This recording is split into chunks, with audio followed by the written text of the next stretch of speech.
मत होनी चाहिए 5 और किसी की होनी चाहिए 1। ये हुआ था या नहीं हुआ था? ये सबको किसने झेला? बाबा साहब और उनके मुट्ठी भर साथियों ने, तब आपको मालिक बनाया है। और हम फिर भी मालिक बनने को तैयार नहीं है। ये हम लोगों की पीड़ा।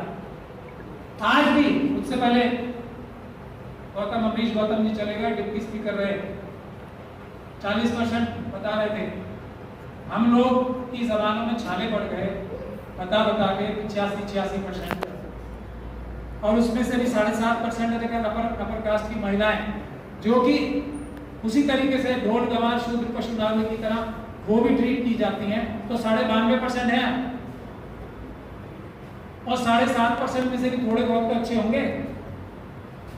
ऐसा तो नहीं है सभी बुरे होंगे, बहुत कम होंगे, लेकिन होंगे तो जो हम लोग 92 और 93% लोग हैं, 93% उसको समझते नहीं है। हमारे इतने सीनियर लीडर भी आज 40% बता रहे थे, मुझे बड़ा दुख हो रहा सुन के। चले गए, नहीं तो मैंने उनको रोक के इस बात को बोला कि हम तो कम से कम इस बात को क्लियर रखें। जाति जनगणना जो क्यों नहीं हो रही है, इसी बात को छुपाने के लिए तो हो रही है। क्यों नहीं कर रहे हैं जाति जनगणना? तो हम लोग तो अपनी क्लैरिटी रखें। तो बाबा साहब ने इतना बड़ा हमें एक चीज दी है, जो हम वोट का अधिकार ऐसे ही छोड़ देते हैं ना, किसी को भी दे देते हैं भावनाओं में आके, या बहुत सारी दूसरी चीजें। ये हम मालिक बनाए हैं और यही अधिकार हम बगैर सोचे समझे दे देते हैं। तो अब अगर हम मालिक हैं तो नौकर कौन है? नौकर हैं सुप्रीम कोर्ट के चीफ जस्टिस, आपके देश की जनता। नौकर है इस देश का राष्ट्रपति महोदय, नौकर है इस देश का प्रधानमंत्री महोदय, नौकर है इस देश के चीफ मिनिस्टर आपके, नौकर है इस देश के पुलिस ऑफिसर्स, नौकर है इस देश के ये जो असली मीडिया, वो तो चोर और बेईमान क्रिमिनल से उनकी बात नहीं कर रहा, ये भी नौकर है। ये बात आप लोगों के समझ में नहीं आती है, ये समझाने का विषय है अपने लोगों को। ये सब लोग नौकर हैं हमारे, और नौकर हैं, एक नौकरों को भूल गए, नौकर हैं हमारे MP MLA, नौकर हैं ये सब। तनख्वाहें देते हैं हम, ऐसे वैसे नौकर नहीं।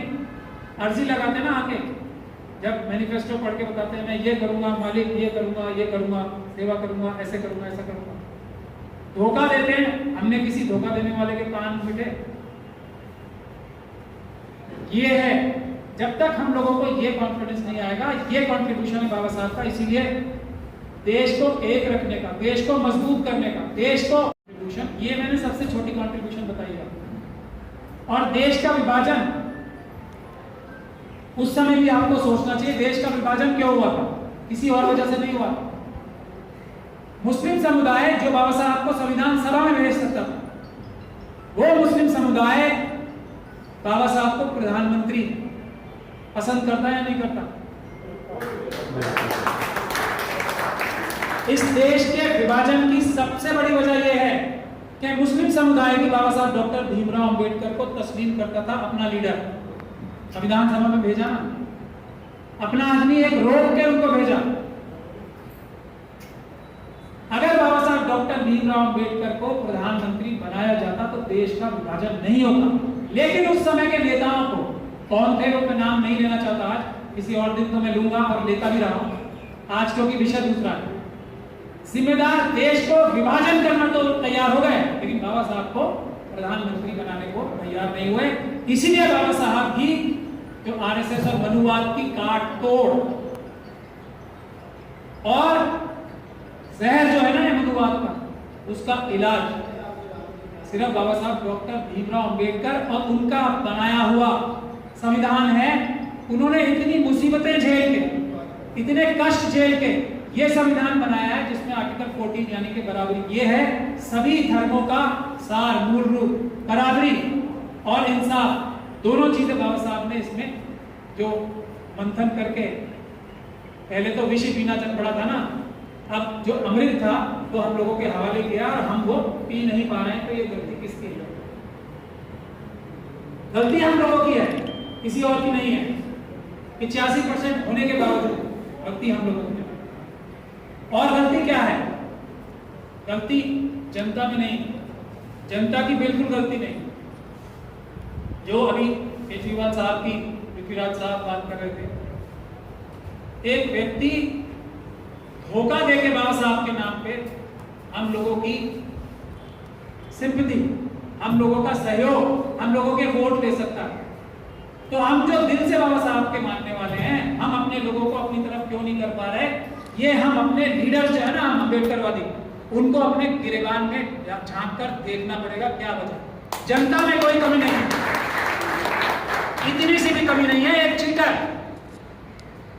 जो अपने आप को, आज कोई, मैं सोशल मीडिया पे वीडियो देख रहा था, तो वो गर्व से बता रहे थे कि मैं, बनिया तो बताया ही उन्होंने ये भी बताया कि मैं आरएसएस की फैमिली का हूँ और मैं बीजेपी का मेंबर हूँ। ये वो टीवी पे बता रहे, मैंने आज सोशल मीडिया पे देखा। अब मेरा बाप जो है जेल गया था आरएसएस के मेंबर होने की वजह से। तो हमारे तो खून में आरएसएस यानी के अनुवाद है। ऐसा जो व्यक्ति बोलता है वो भी हमारे लोगों को बाबा साहब के नाम का धोखा देके उनका प्यार ले सकता है। तो हम लोग तो दिल से बाबा साहब के मानने वाले हैं। हमने क्या कमी है जो हम अपने लोगों का प्यार नहीं ले पा रहे? विषय ये है सोचने का, जो हम अपने आप को लीडर कहते हैं। और यही मुस्लिम समुदाय की बात है। पूरे, ये कोई SC ST की बात नहीं है। मुस्लिम समुदाय की भी यही हालत है, सिख समुदाय की भी यही हालत है, क्रिश्चियन समुदाय की भी यही हालत है, और बौद्ध समुदाय की भी यही हालत है। हमारे लीडर्स जो है बेईमान है सबके। जनता ईमानदार बहादुर है और यही हमारी ताकत है। जनता को, हमें, अब आप लोगों का हम लोगों पे हक है, हमारा गिरेबान पकड़ने का हक है। आप शायद ये काम नहीं कर रहे हो अच्छे से, इसीलिए जो हमारे लीडर्स हैं वो बेलगाम। तो ये काम करना शुरू कीजिए आप। जनता की जिम्मेदारी एक ये। और आज जो ये सेकुलरिज्म का वर्ड, शब्द हटाने की, हालांकि बाबा साहब ने नहीं रखा था क्योंकि जरूरत ही नहीं, ये तो उसमें इनबिल्ट है। आज जो ये हटाने की ताकत लग रही है इतनी, सुब्रमण्यम स्वामी साहब ने लगाई है ना लिखित, आज क्या जल्दी हो रही है? आज क्या इस शब्द से ज्यादा खतरा आ रहा है सेकुलरिज्म को?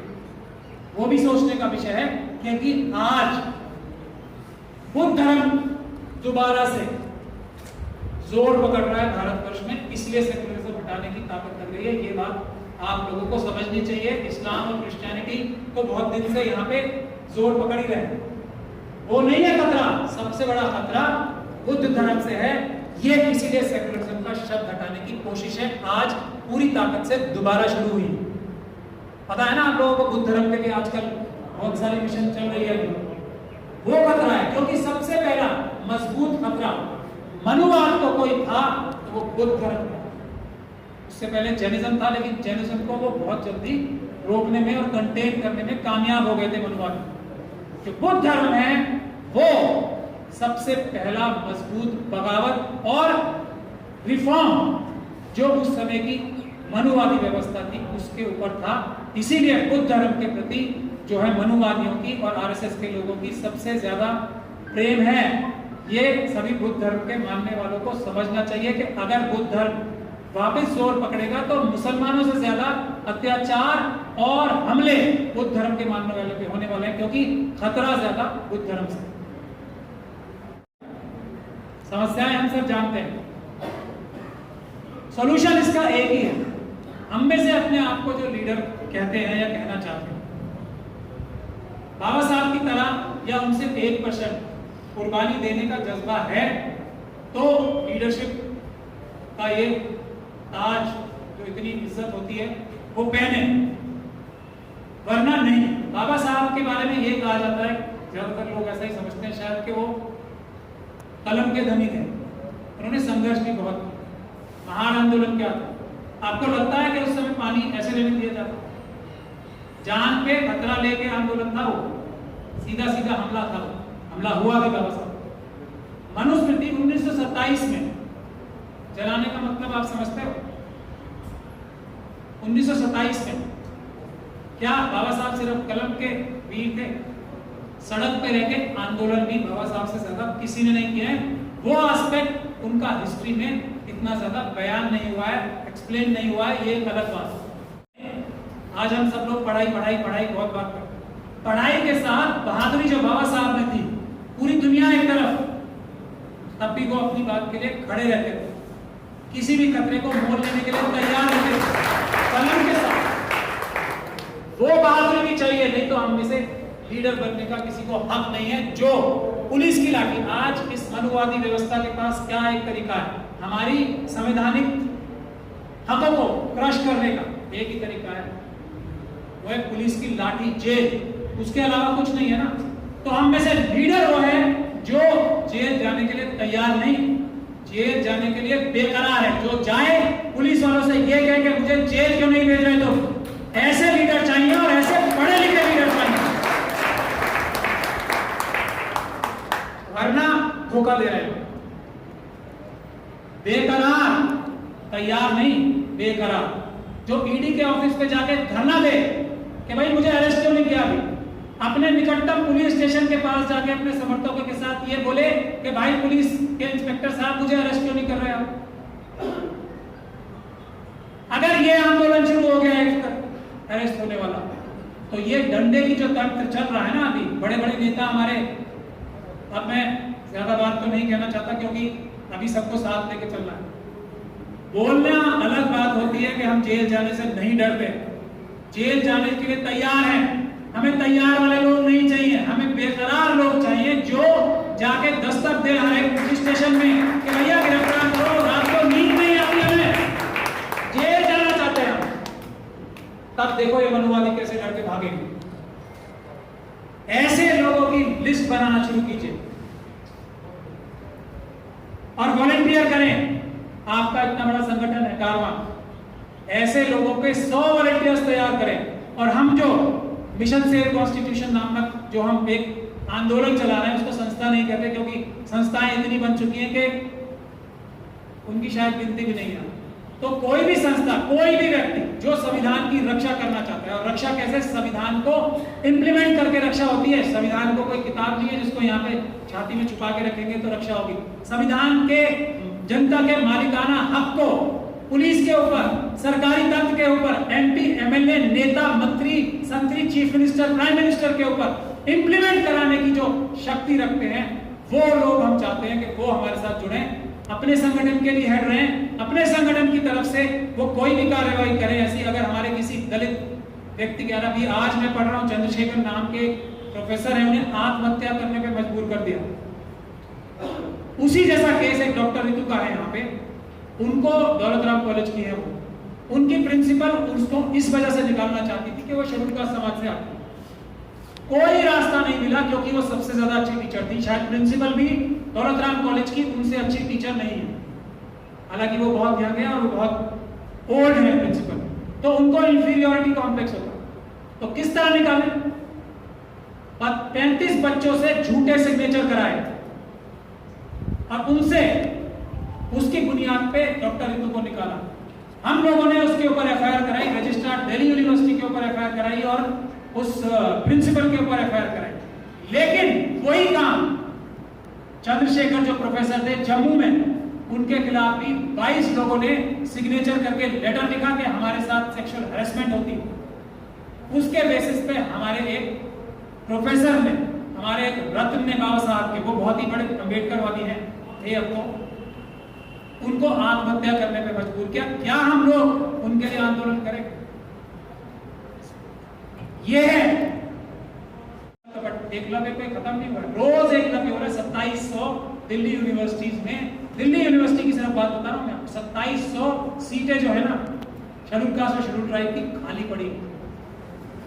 और 15 तारीख को इसको उन्होंने एक नया सिस्टम निकाला है, एक जो बाहर के लोग आते, ये जो 2700 सीटें इसको हड़प जाने के लिए एक सिस्टम निकाल रहे हैं अभी दिल्ली यूनिवर्सिटी में। तो उसका भी विरोध करने के लिए मैं कारवां से भी गुजारिश करूंगा, और हमारे यहाँ पॉलिटिकल पार्टीज के मित्र भी हैं, वो भी इस बात पे ध्यान देंगे। 2700 सीटें जो हमारी आज तक की इकट्ठी होकर पड़ी थी, उसको कब्जा करने के लिए छल कपट फ्रॉड से, एकलव्य के तरीके से वो कार्यवाही भी चल रही है। तो ये सब चीजें हैं, ये मिशन सेव कॉन्स्टिट्यूशन का जो हमारा काम है कि सभी संगठन, पॉलिटिकल पार्टीज के लोग हो या किसी भी संगठन के लोग, वो आए और विरोध करें। ये जो चंद्रशेखर जो अभी जिन्होंने आत्महत्या की जम्मू में, दिल्ली यूनिवर्सिटी में जो इंटरव्यू 15 तारीख से शुरू हो रहा है उसका विरोध करें, किसी भी हालत किसी भी कीमत ये इंप्लीमेंट नहीं होने देना। इस तरह की एक एक मुहिम अपने साथ एक एक संगठन या एक एक व्यक्ति ले, हम सब लोग जो मिशन सेव कॉन्स्टिट्यूशन के हैं वो उनके पीछे खड़े होंगे। लेकिन एक टॉपिक, एक मुद्दा, एक व्यक्ति का जो अन्याय हुआ है जिसके साथ, वो एक एक संस्थान उठाए। लेकिन उठाने का मतलब ये नहीं है कि 3 दिन तक उसके लिए 4 दिन तक 15 दिन तक प्रोटेस्ट किया, प्रेस में छपा, असली और नकली दोनों प्रेस में छपा और उसके बाद हम उस मुद्दे को भूल गए। ऐसा नहीं होना चाहिए। पहुंचाए ये मिशन सेव कॉन्स्टिट्यूशन, ये बाबा साहब के सपने। और ये दिल्ली कैंट में एक 9 साल की बच्ची के साथ हम लोग तो बहुत सारे केस कर रहे हैं, एक ही केस बता रहा हूं। वो केस रफा दफा करने के लिए देश की सरकार और देश के होम मिनिस्टर सब जुटे हुए हैं, तो वो हम लोग रफा दफा नहीं होने देंगे। हमारा जो विरोध है वो उन लोगों से ज्यादा जो कि जुल्म करते हैं। हमारा विरोध और हमारी मुखालफत है पुलिस के उन अधिकारियों से, सरकारी अधिकारियों से जो उन लोगों को ये हौसला देते हैं कि तुम ये काम करो, हम तुम्हारे साथ कुछ नहीं होने देंगे। इसी वजह से जालिम जुल्म कर पाता है, नहीं तो अगर पुलिस और प्रशासन ठीक काम करे तो किसी जालिम की मजाल नहीं है। SC/ST एक्ट होने के बाद कम से कम शेड्यूल ट्राइब और शेड्यूल कास्ट की तरफ आंख उठा के देख ले। ये मैं पूरी जिम्मेदारी के साथ कह रहा हूं, आज भी इस एक्ट में इतनी ताकत है। तो एक एक केस, एक एक संस्था, एक एक हमारे जो बड़े बड़े लीडर्स हैं जो इतने बड़े बड़े ओहदों से रिटायर हुए, एक एक केस पकड़ के उन सभी पुलिस अधिकारियों और सरकारी अधिकारियों को जेल भिजवाने का काम कर दे तो मेरे ख्याल से ये अत्याचार अगले कुछ महीनों में खत्म हो जाएंगे देश से, वरना ये अत्याचार खत्म नहीं होगा। ये उस जो हथियार, जो औजार, जो जरिया हमें वो संविधान के माध्यम से देखे गए हैं, उसका प्रयोग तो करें। किताब नहीं है जो उसकी पूजा करनी है, किताब नहीं है वो, उस पर अमल करके हम जो मालिक हैं मालिकाना हक हासिल करने हैं और नौकरों का कान उमेड़कर उनसे नौकरी ठीक से करानी है। ये बाबा साहब का कंट्रीब्यूशन है। इसीलिए बाबा साहब को हम हर मीटिंग में, हर जलसे में, हर मुहिम में याद करते हैं कि उस व्यक्ति ने हमें इतनी मुश्किलों के बावजूद, इतनी परेशानियों के बावजूद एक ऐसा औजार, हथियार संविधान के रूप में दिया है जिसकी हमें रक्षा करनी है। जिसकी रक्षा का मतलब है जिससे हमें, जिसको इम्प्लीमेंट करके, जिस पे अमल करके हमें अपने अधिकारों की रक्षा करनी है। और अधिकार क्या है? चलो वो भी मैं अपनी बात करके खत्म करूंगा, ज्यादा टाइम नहीं लिया होगा मेरे पास। अधिकार क्या है? सिंपल सीधा अधिकार है, समझ लीजिए। शेड्यूल कास्ट की अभी तो सेंसस कर भी रहे, अब तो 17% से ज्यादा आ, चलिए 17% 2011 के जो सेंसस हुआ था उसके 17% जमीन से लेकर, जमीन के नीचे से लेकर आसमान तक जो भी कुछ है, समुद्र की गहराइयों से लेके और आसमान की ऊंचाइयों तक जो भी कुछ है, उस पे 17% अधिकार देश की शेड्यूल कास्ट कम्युनिटी का है। और जो सब कम्युनिटीज हैं इसमें, वो परसेंटेज के हिसाब से उनका। ये भी बहुत महत्वपूर्ण विषय है। बाबा साहब का ही ये आइडिया है कि जो रिप्रेजेंटेटिव डेमोक्रेसी है, जो हमारे अंदर भी सब क्लासेस है ना, कास्ट को मैं जान के इस्तेमाल नहीं करता हूँ लफ्ज, उनका भी उनकी परसेंटेज के हिसाब से हिस्सेदारी बराबर उनके घर के दरवाजे के पास मिलना, ये है हमारा अधिकार। जब तक वो नहीं मिलता, जब तक हम ये नहीं कह सकते कि बाबा साहब ने जो हमें मालिकाना अधिकार दिया है देश पे, वो जो राजा बनाया उस पर अमल हम कर पा रहे हैं, ये है। उसके बाद 8 से 9% शेड्यूल ट्राइब, 17 और 8 25, 15% मुसलमान, 40 और 5% सिख भाई, क्रिश्चियन भाई और बौद्ध भाई, ये मिलाकर 45% से हम लोगों की SC, ST और माइनॉरिटीज अल्पसंख्यकों की गिनती शुरू होती है। जो हमारे OBC भाई हैं वो हमारे बड़े भाई हैं, लेकिन उन लोगों के सामने हमें एक मॉडल रखना है कि 45% हम लोग शेड्यूल कास्ट, शेड्यूल ट्राइब और अल्पसंख्यक जो तुम्हें भाई मानते हैं, 7% महिलाओं को अगर निकाल दिया जाए। दूसरी तरफ लोग हैं जो तुम्हें शूद्र समझते हैं। चुन लो किसमें से किसको चुनना चाहते हो। तो इसमें कोई शक और शुबे की गुंजाइश है कि किसे चुनेंगे वो? ये सिंपल सा फॉर्मूला है, लेकिन इस पे अमल करने के लिए हमें हर तरह की छल कपट, जो अभी केजरीवाल जी के बारे में बताई, मोदी जी, तो दोनों में वैसे रेस चल रही है। अभी मैं कंफ्यूज हो जाता हूँ किसको बड़ा कपटी बोलूं। बहुत जबरदस्त रेस चल रही है, कभी कोई आगे कभी कोई पीछे, ऐसे बराबर बराबर की रेस चल रही है और दोनों करोड़ों करोड़ों रुपए खर्च कर रहे हैं। ये छल कपट धोखा देने की स्कीम जो चला रहे हैं ना, दोनों अपनी अपनी, दोनों करोड़ों रुपए खर्च कर रहे हैं इसका। तो इन लोगों को हराने के लिए ये हमारा फॉर्मूला है, लेकिन उसकी शुरुआत उन्हीं लोगों से होगी। लीडर जो हमारे संस्थान बनाते हैं, ऑर्गेनाइजेशन बनाते हैं, उनके कम से कम पदाधिकारी जेल जाने के लिए बेकरार जिस दिन हो गए, एक लिस्ट बना ली हम लोगों ने। और मैं हर मीटिंग में कहता हूं कि कम से कम इस मीटिंग से भी कुछ वॉलंटियर्स जो अपने आप को लीडर मानना चाहते हैं हमारे समाजों को, वो अपने नाम लिखवाएं हमारे पास। यामीन भाई हैं यहाँ पे। तो ऐसे बेकरार लोगों की लिस्ट चाहिए। ये देश जो SC ST OBC और माइनॉरिटीज का है, वो हमारा तभी होगा जब हम ऐसे लोगों को की लिस्ट बनाएंगे और ऐसे लोगों की लिस्ट एक वेबसाइट पे शेयर करेंगे। बहुत बहुत धन्यवाद। कुछ मैं ज्यादा बोल गया हूं तो माफी चाहता हूं, लेकिन ये मेरे दिल की सच्ची भावनाएं हैं। किसी को पसंद आए तो बहुत बहुत धन्यवाद, किसी को बुरा लगे तो मैं माफी चाहता हूं, लेकिन इस बात से मैं हटूंगा नहीं, पीछे नहीं हटूंगा, पलटूंगा नहीं। जय भीम, जय भारत, जय संविधान।